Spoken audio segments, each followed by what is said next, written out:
If you've been in the middle of Salisbury recently, you'll perhaps have seen the piece of street art that's at the south end of the high street, not far from the gate to the close.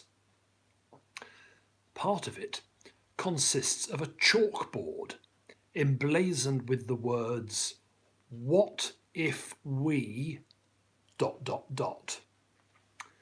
Passers-by are invited to add their responses. What if we... I lingered by it this morning and I enjoyed what I read. Some of the contributions were political. What if we freed Palestine? What if we abolished anti-Semitism? Some were dreamily aspirational. What if we all lived in peace? Some were a bit niche. What if we had an underground skate park? Not top of my list, but clearly important to someone. Some were downright wonderful. What if we all had more ice cream? I'd certainly put my hand up for that one. And some were quite ascetic. What if we were all a bit more content with what we have? What if we lived within the resources of our planet and respected and loved every plant and living being? There were striking similarities between what I read in the high street and what I used to read when I looked through the prayer requests submitted by visitors and pilgrims to the cathedral before the pandemic meant we had to take away the prayer board. Lofty prayers for peace and justice jostled with requests that seemed bizarre to those who had not written them.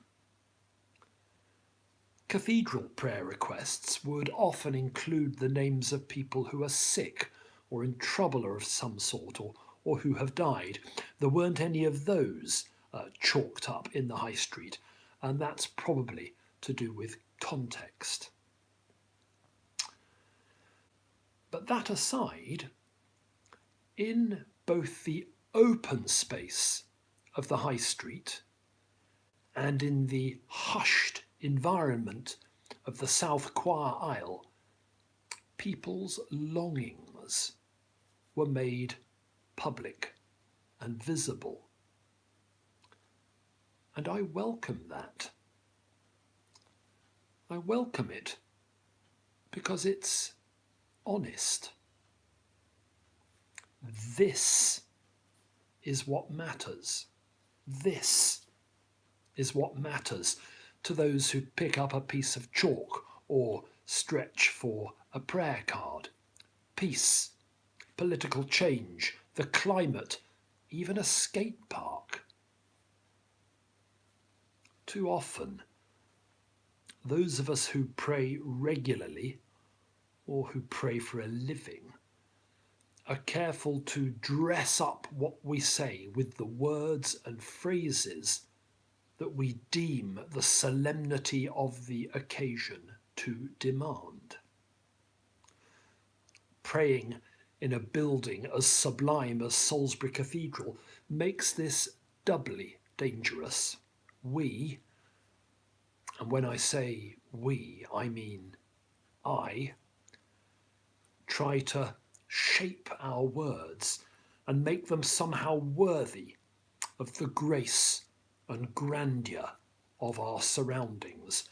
My words as Gothic vaults. Good luck with that. Dressing up our words is bad enough, but there is a worse temptation, and that's dressing up our actual thoughts and feelings, our actual wants and needs. We might come to prayer wanting a new job or a new car, but we assume that those aren't proper things to pray for or pray about.